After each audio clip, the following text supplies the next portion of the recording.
Au Sénégal, l'histoire politique récente ressemble à un véritable drame shakespearien. Une alliance qui a porté une révolution au pouvoir est, aujourd'hui, sur le point de faire imploser le pays.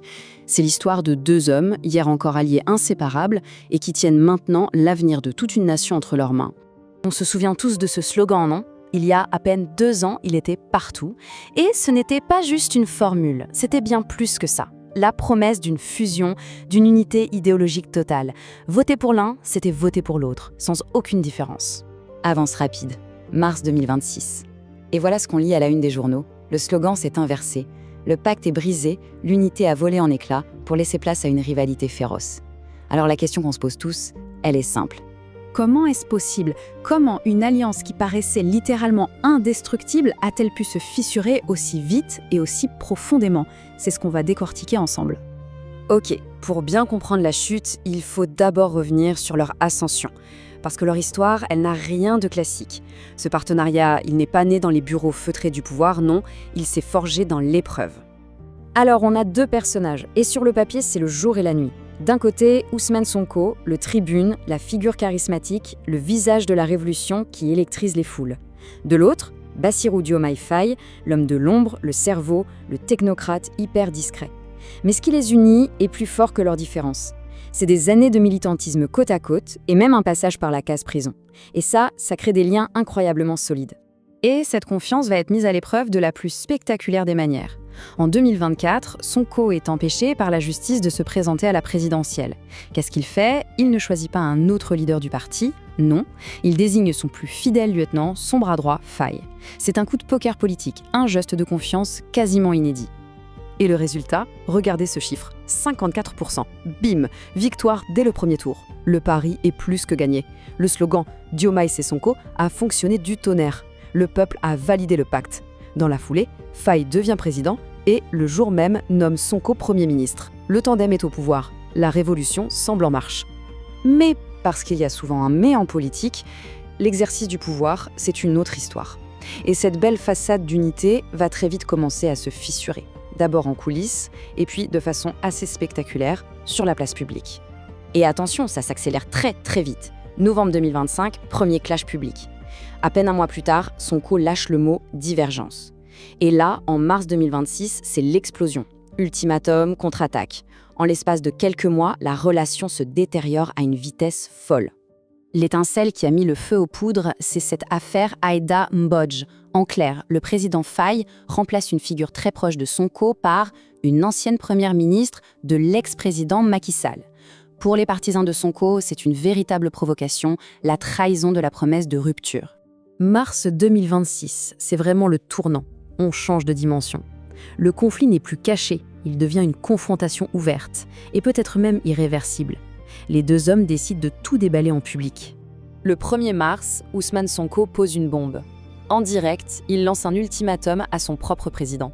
En substance, soit tu suis la ligne du parti, soit on prend nos clics et nos claques et on retourne dans l'opposition. C'est une remise en cause frontale de l'autorité présidentielle, du jamais vu. Et la réponse de Faye ne tarde pas. 1 semaine plus tard, son message est glacial de clarté. Il se place au-dessus de la mêlée, au-dessus des partis. Il affirme son autorité de chef de l'État. C'est une façon de dire « c'est moi le patron et je ne me laisserai dicter ma conduite par personne ». Dans les mots, la rupture est totale. Mais Faye ne s'arrête pas là. Les actes suivent les paroles. Il organise une grande réunion de sa propre coalition politique. Et pendant ce rassemblement, ses alliés font une annonce fracassante. Il lance officiellement sa campagne pour un second mandat en 2029. Le message est limpide, il prépare déjà l'avenir, sans Sonko. Alors on a vu l'escalade, les coups bas, mais il faut bien comprendre que ce n'est pas qu'une simple querelle d'ego.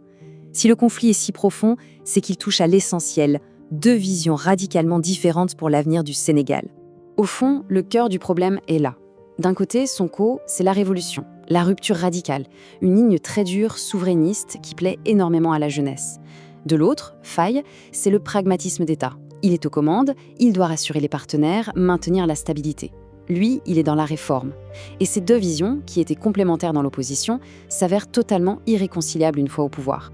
Et ça se traduit par des blocages sur des dossiers très concrets. Sur l'économie et le FMI, le discours de Sonko fait peur au marché, alors que Faye essaie de calmer le jeu. Sur la justice, Sonko veut solder les comptes de l'ancien régime, mais Faye a peur de déclencher une chasse aux sorcières qui déstabiliserait le pays. Et bien sûr, en toile de fond, il y a la présidentielle de 2029. L'ambition de Sonko se heurte de plein fouet à celle de l'homme qu'il a lui-même fait élire. Tout ça nous amène à aujourd'hui.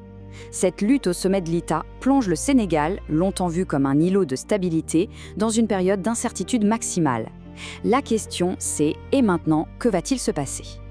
Le pays est en fait coincé dans ce qu'on pourrait appeler un verrou constitutionnel. C'est simple, d'un point de vue légal, le président Faye peut virer son premier ministre Sonko. Sauf que, politiquement, le parti de Sonko a une majorité écrasante au Parlement et peut donc faire tomber n'importe quel nouveau gouvernement. C'est un blocage mutuel. Personne ne peut gagner.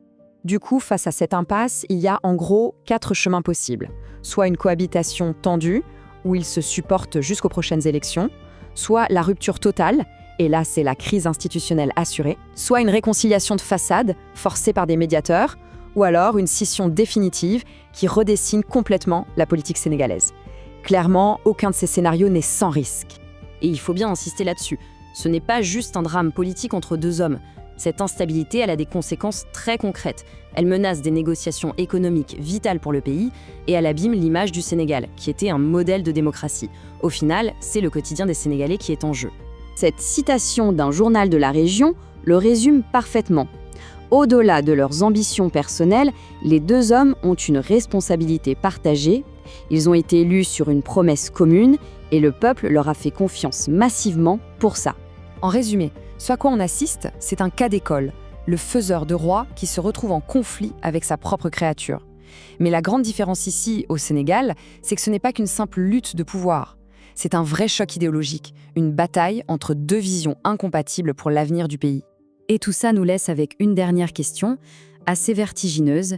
Ces deux hommes, qui ont incarné un immense espoir de renouveau démocratique, risquent-ils aujourd'hui de devenir les fossoyeurs de cette même démocratie ? L'avenir du Sénégal dépend de la réponse qu'ils apporteront.